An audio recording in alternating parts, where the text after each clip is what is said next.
Subscribe करिए हमारे channel target UP TET C TET को और बेल आइकन को दबाइए। हेलो फ्रेंड्स, मैं रेनू स्वागत करती हूँ आप सभी भावी अध्यापक एवं अध्यापिकाओं का आपके अपने channel target UP TET C TET में। दोस्तों, आज की इस क्लास में हम आपके शांति शिक्षा एवं सतत विकास के अंतर्गत चैप्टर नंबर 6 को पढ़ने जा रहे हैं और ये है दार्शनिक चिंतन एवं शांति। तो सबसे पहले हम भारतीय दार्शनिक व्यवस्था के बारे में इसमें पढ़ेंगे। अगर आपने पिछली क्लास नहीं देखा है तो आप लोग उसको जरूर देखिएगा। पिछले चैप्टर जो कि भ्रष्टाचार कारण और निवारण के बारे में मैंने पूरा पढ़ाया है बहुत ही अच्छे से। जातिवाद, इसके अलावा गरीबी के बारे में मैंने पढ़ाया है, संप्रदायवाद के बारे में पढ़ाया है, उसमें बहुत सारी चीजें मैंने आप लोगों को पढ़ाई है। तो डिस्क्रिप्शन बॉक्स, कमेंट बॉक्स में आपको लिंक मिल जाएगी।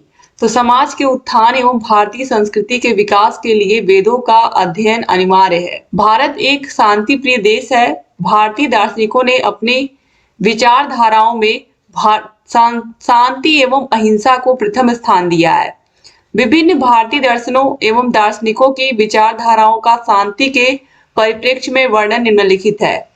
पहला है जैन दर्शन एवं शांति, फिर है बौद्ध दर्शन एवं शांति, फिर है योग दर्शन एवं शांति, फिर है वेदांत दर्शन एवं शांति और लास्ट में आता है भारतीय विचारकों के चिंतन में शांति। तो सबसे पहले हम जैन दर्शन क्या कहता है और इसमें किस प्रकार से शांति के बारे में बताया गया, जो कि आपका जो पेपर है वही है शांति शिक्षा एवं सतत विकास, तो उसके बारे में तो आपको पढ़ना ही है। तो सबसे पहले जैन दर्शन में क्या बातें कही गई हैं, देखिए। जैन धर्म के प्रवर्तक एवं तीर्थंकर मनुवंश महापति नाभि के पुत्र श्री ऋषभ देव थे। कुछ विद्वानों ने तीर्थंकर पार्श्वनाथ को जैन धर्म का मूल प्रवर्तक माना है।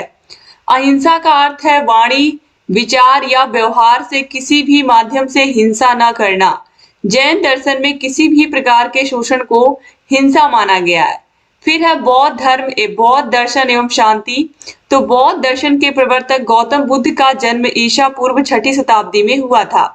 महात्मा बुद्ध के विचारों ने मात्र भारत में ही नहीं अपितु विश्व के कई देशों में शांति की स्थापना की। महात्मा बुद्ध के उपदेशों से प्रभावित होकर प्राचीन काल में सम्राट अशोक ने हिंसा के मार्ग को त्याग कर शांति एवं अहिंसा के मार्ग को अपना लिया था और महात्मा बुद्ध ने ही अष्टांग जो पूरा का पूरा अष्टांग मार्ग है उसके बारे में बताया था। अब देखिए योग दर्शन और शांति क्या है, तो देखिए महर्षि पतंजलि योग दर्शन के प्रतिपादक हैं, इसीलिए कुछ लोग इसे पतंजलि दर्शन भी कहते हैं। योग का शाब्दिक अर्थ समाधि है। पतंजलि ने योग का अर्थ चित्त वृत्तियों का निरोध माना है, जिसमें चित्त से अभिप्राय अंतःकरण मन बुद्धि एवं अहंकार से लगाया जाता है। योग को पतंजलि ने आंतरिक शांति का साधन माना है और योग आप लोगों को आज के टाइम पर पता है कि 21 जून को अंतरराष्ट्रीय स्तर पर योग दिवस मनाया जाता है। यानी कि योग अब बहुत ब्रॉड हो चुका है और इसके बारे में आज हर कोई बात करता है और लोग कर भी रहे हैं इसको। फिर है वेदांत दर्शन एवं शांति। तो वेद संसार के प्राचीनतम ग्रंथ एवं भारतीय दर्शन के मूलाधिकार है। वेद 4 हैं, ऋग्वेद, यजुर्वेद, सामवेद और अथर्ववेद। कहा जाता है कि मूल वेद एक ही है और वह है ऋग्वेद तथा अन्य तीनों वेद इसी ऋग्वेद के ज्ञान से उपजे हैं। उपनिषदों में वर्णित श्लोक के माध्यम से शांति के विषय में बताया गया है। सर्वे भवन्तु सुखिनः, सर्वे सन्तु निरामया, सर्वे भद्राणि पश्यन्तु मा कश्चित् दुःख भाग् भवेत्। अब इसका मतलब क्या है समझ लीजिए। सर्वे भवन्ति सुखिनः यानी कि सभी, पूरे के पूरे विश्व की बात यहाँ पर की गई है, सभी लोग सुखी हों। फिर है सर्वे भवन्तु निरामया, सभी लोग रोग मुक्त हो, किसी को किसी प्रकार का रोग ना हो। सर्वे भद्राणि पश्यन्तु मा कश्चित् दुःख भाग् भवेत्, यानी कि सभी जीव जंतु खुशी से रहें, अच्छे से रहें और कभी किसी को दुख ना हो। ठीक है, तो ये है इसका मतलब। फिर है कुछ भारतीय विचारकों के चिंतन में शांति। तो देखिए कई ऐसे भारतीय विचारक भी हुए हैं जिन्होंने किसी दर्शन विशेष की स्थापना तो नहीं की है, परंतु इनके द्वारा दिए गए दार्शनिक विचारों के माध्यम से संपूर्ण विश्व में शांति की भावना को स्थापित करने में काफी सहायता मिली है। और इसमें सबसे पहले नाम आता है स्वामी विवेकानंद का। तो स्वामी विवेकानंद का दार्शनिक चिंतन एवं शांति के बारे में हम देखते हैं। तो स्वामी विवेकानंद ने अपने विचारों को मूर्त रूप देने के लिए रामकृष्ण मिशन की स्थापना की थी, जिसके माध्यम से उन्होंने पूर्णता को प्राप्त करना, शारीरिक एवं मानसिक विकास करना, नैतिक तथा आध्यात्मिक विकास करना, चरित्र निर्माण करना, आत्मविश्वास, मानव कल्याण एवं विश्व शांति के विचार जन जन तक पहुंचाने का कार्य किया। तो स्वामी विवेकानंद जी, आप लोगों को पता ही है कि स्वामी विवेकानंद जी ने किस तरीके से उठो जागो और तब तक ना रुको जब तक अपने लक्ष्य को प्राप्त ना कर लो, इस लाइन को उन्होंने कितना सार्थक किया और ये सभी लोगों के लिए उन्होंने बताया और किस तरीके से उन्होंने हमारे देश के लिए कितना किया है ये आपको बताने की जरूरत नहीं है। और स्वामी विवेकानंद के जो विचार है वो हमेशा हमारे मन में जीवित रहेंगे। और अब हम आगे बढ़ते दोस्तों, यहाँ पर देखेंगे हम रविन्द्रनाथ टैगोर का दार्शनिक चिंतन एवं शांति। तो रविंद्रनाथ टैगोर का मानना था कि वास्तव में मनुष्य वह है जो संसार के सभी मनुष्यों में भेद न करे अपितु उन्हें एक समान समझे। वे चाहते थे कि संपूर्ण विश्व में बंधुत्व की भावना विद्यमान हो तथा विश्व में शांति व्यवस्था हो। इसके लिए उन्होंने शांति निकेतन की भी स्थापना की थी। तो रविन्द्रनाथ टैगोर जी ने शांति निकेतन की स्थापना की थी, ये तो आप लोगों को पता ही है। और इन्हें साहित्य का नोबेल पुरस्कार मिला था, ये भी आप लोगों को पता होना चाहिए, बहुत इंपॉर्टेंट है ये, क्योंकि कई बार एग्जाम में प्रश्न भी आया है कि जो साहित्य का नोबेल पुरस्कार है 1913 में वो किसको मिला था, तो रविन्द्रनाथ टैगोर जी को मिला था। और इनकी रचना गीतांजलि के लिए मिला था। कभी कभी एग्जाम में ये भी पूछ लेता है, तो आप लोग ये भी याद रखिएगा। तो इस तरीके से इन्हें हम शांति के दूत भी कह सकते हैं। फिर देखिए गांधी जी के बारे में भी हम पढ़ेंगे, जिन्हें हम अहिंसा का पुजारी भी कहते हैं, आप लोगों को पता ही है। और शांति का मतलब सिंपल यहाँ पर सबके कहने का अर्थ यही है कि पूरा विश्व ही क्या है, हमारा परिवार है और हमें मिलजुल करके ही रहना चाहिए। एक तरीके से वसुधैव कुटुंबकम की भावना होती है दार्शनिक चिंतन के अंतर्गत और शांति के अंतर्गत। इसके बाद देखिए गांधी जी के अनुसार आधुनिक भारतीय चिंतकों में सत्य एवं अहिंसा के मेरुदंड महात्मा गांधी का विशेष स्थान है। उन्होंने सत्य व अहिंसा के द्वारा मात्र राष्ट्र को स्वतंत्र कराने का चमत्कार पूर्ण कार्य ही नहीं किया, बल्कि समाज, धर्म, राजनीतिक, शिक्षा इत्यादि क्षेत्रों में राष्ट्र को नवीन आलोक से उद्भासित भी किया। राष्ट्र को नवीन चेतना तथा नवीन जीवन प्रदान करने के कारण ही इन्हें हम राष्ट्रपिता कहते हैं। याद रखिएगा, बहुत इंपॉर्टेंट प्रश्न है, ठीक है। अब देखिए इसके बाद हमारे देश में महात्मा गांधी का विशेष प्रभाव है। वे अहिंसा के पुजारी थे तथा विभिन्न मूल्यों के धनी भी थे। गांधी जी ने शांति स्थापित करने के लिए कुछ विशेष बातों पर ध्यान देने की बात कही है। सबसे पहला है संयमित आचरण, फिर है क्षमाशीलता, दूसरों को गलती अगर क्षमाशील हो तो बिल्कुल उसे क्षमा कर देना चाहिए। प्रेम भावना रखना बहुत जरूरी है, संतोष होना भी बहुत जरूरी है। फिर है समानता की भावना, एक दूसरे के प्रति दुर्भावना ना हो, सभी के प्रति जो मन में भावना हो समान हो।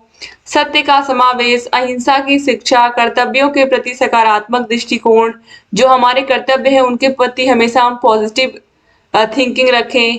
फिर है निष्पक्षता की शिक्षा, यानी कि किसी की तरफ बार बार हम पक्षपात पूर्ण किसी से व्यवहार ना करें। फिर है प्रजातांत्रिक मूल्यों का समावेश, सर्वधर्म सद्भाव, फिर है राम राज्य की कल्पना।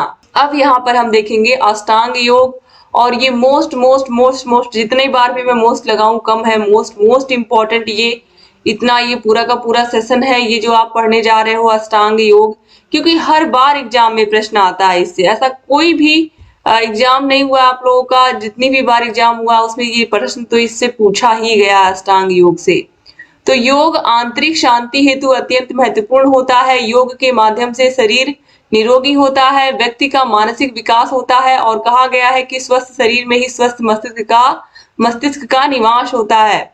योग के निम्न विभाग है, तो यम, नियम, आसन, प्राणायाम, प्रत्याहार, धारणा, ध्यान और समाधि। तो यहाँ पर यम, नियम, आसन और प्राणायाम और प्रत्याहार, ये जो यहाँ तक है ये बाह्य है, और ये जो तीनों हैं धारणा, ध्यान और समाधि, ये आंतरिक हैं। ठीक है, कभी कभी एग्जाम में यही पूछ लेता है, तो आप लोगों को याद होना बहुत जरूरी है।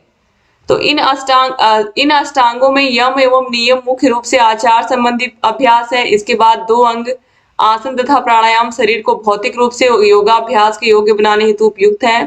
5वां प्रत्याहार मुख्य रूप से इंद्रिय निग्रह का उपाय है, और ध्यान, धारणा तथा समाधि पूर्ण रूप से मानसिक तथा आध्यात्मिक साधनाएं हैं। इसके बाद है शिक्षा का अर्थ एवं परिभाषा हम देखेंगे। तो गांधी जी शिक्षा द्वारा बालक का सर्वांगीण विकास चाहते थे।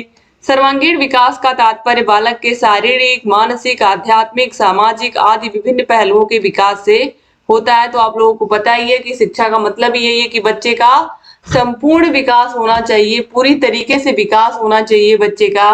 तो देखिए गांधी जी ने क्या कहा है, देखिए, शिक्षा से मेरा अभिप्राय बालक तथा प्रौढ़ के शरीर, मन और आत्मा में अंतर्निहित सर्वोत्तम शक्तियों के सर्वांगीण प्रकटीकरण से है। इस प्रकार गांधी जी मनुष्य के शरीर, मन, हृदय और आत्मा का विकास करना चाहते थे। इसके लिए उन्होंने 3R रीडिंग, राइटिंग और अर्थमेटिक को और 3H hand, head and hurt में परिवर्तित करते हुए पढ़ना, लिखना और गणित के स्थान पर हाथ, मस्तिष्क और हृदय के विकास पर अत्यधिक बल दिया है। अब शिक्षा के उद्देश्यों के बारे में क्या बताया गया है, ध्यान से देखिएगा। तो महात्मा गांधी ने शिक्षा के उद्देश्यों को 2 भागों में विभाजित किया। पहला है तात्कालिक उद्देश्य, तो जीविकोपार्जन का उद्देश्य, यानी कि कुछ ना कुछ बड़े होकर के आपको कोई ना कोई नौकरी करनी है या कोई जीविकोपार्जन का साधन बनाना है, रोजगार का साधन, जिससे आप अपना जीविकोपार्जन कर सकें या अपनी रोजी रोटी कमा सकें। फिर है सांस्कृतिक उद्देश्य, फिर है चरित्र निर्माण का उद्देश्य, फिर है व्यक्तित्व का सामंजस्यपूर्ण विकास, फिर है मुक्ति का उद्देश्य और लास्ट में है शिक्षा के सर्वोच्च उद्देश्य। इसके बाद है शिक्षा के वास्तविक उद्देश्य, तो पाठचर्या। महात्मा गांधी के अनुसार पाठचर्या में हस्तशिल्प को केंद्रीय स्थान दिया जाना चाहिए, जैसे कृषि, कताई, बुनाई, चमड़े का काम, मत्स्य पालन आदि। फिर है मातृभाषा, तो महात्मा गांधी ने पाठचर्या में मातृभाषा को प्रमुख स्थान दिया। गणित, सामान्य विज्ञान, कला, ड्राइंग, संगीत, हिंदी, शारीरिक शिक्षा, खेल कूद और व्यायाम, और फिर सामाजिक अध्ययन, इतिहास, भूगोल व नागरिक शास्त्र। तो गांधी जी ने हमेशा शिक्षा को बहुत महत्व दिया और शिक्षा में भी उन्होंने, देखिए, पाठचर्या में, तो उन्होंने पाठचर्या में क्या शामिल करने को कहा, हस्तशिल्प शामिल करने को कहा, जैसे कि कृषि के कार्यों में कताई, बुनाई, चमड़े का काम, मत्स्य पालन, यानी कि ऐसी चीजें पाठचर्या में शामिल की जाएं जिससे बच्चा कुछ ना कुछ रोजगार की चीजें भी सीखे। बच्चा मत्स्य पालन अच्छे से करना सीख जाएगा तो अपना खुद मछली का कोई व्यापार अपना कर पाएगा। अच्छी से कताई, बुनाई या चमड़े का काम सीख लेगा तो वो खुद भी अपना आगे चल करके खुद का व्यवसाय, खुद की दुकान खोल पाएगा, खुद की फैक्ट्री या खुद का कारखाना खोल पाएगा, जिससे वो और लोगों को भी रोजगार दे पाएगा। तो उन्होंने इस तरीके की पढ़ाई को करने को कहा। और अगर सही मायने में देखा जाए तो आज तक अपनी जो पढ़ाई की व्यवस्था है, जो अपना एजुकेशन सिस्टम है, वो आज तक इस तरीके का नहीं हो पाया, क्योंकि वही जो अंग्रेजों का बना बनाया रूल था वही लागू होता चला आया, जिस वजह से अभी भी वो सारी चीजें चेंज नहीं हुई है। और दूसरी चीज महात्मा गांधी ने हमेशा मातृभाषा पर जोर दिया कि बच्चा अगर मातृभाषा जिस भाषा में जानता है, शिक्षक उसको उसी भाषा में पढ़ाएं।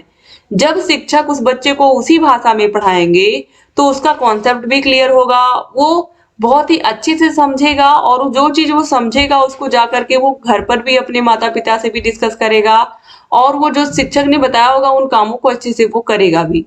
तो मातृभाषा में चाहे वह गणित की शिक्षा हो, चाहे वो सामान्य विज्ञान की शिक्षा हो, कला, ड्राइंग एवं संगीत की शिक्षा, इन सभी के बारे में महात्मा गांधी ने कहा कि बच्चों को गणित भी सिखाई जाए, बच्चों को विज्ञान भी सिखाया जाए, बच्चों को कला, ड्राइंग और संगीत की भी शिक्षा दी जाए, बच्चों को हिंदी पढ़ाई जाए, बच्चों को खेल कूद के माध्यम से भी शिक्षा दी जाए, बच्चों को विद्यालय में व्यायाम भी करवाया जाए, जो कि आज तक बहुत सारे ऐसे विद्यालय हैं जहां पर अभी भी ये चीजें नहीं शुरू की गई हैं, जो कि बहुत आसान है, जिनको हम बच्चों को शुरू करवा सकते हैं।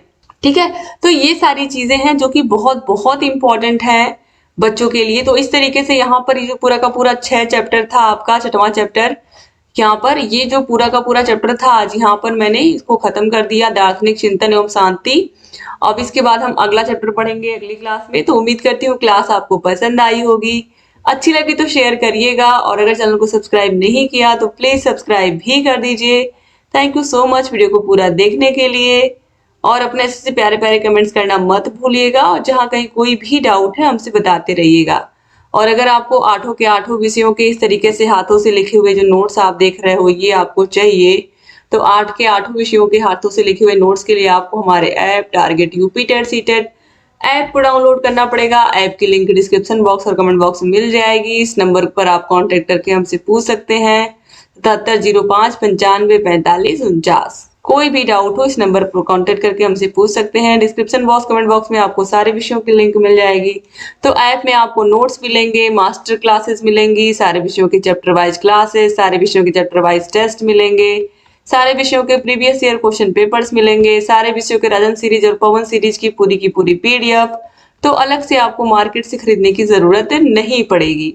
तो एक बार फिर से आप सभी लोगों का बहुत बहुत धन्यवाद वीडियो को पूरा देखने के लिए। चैनल से बने रहिए। जय हिंद दोस्तों।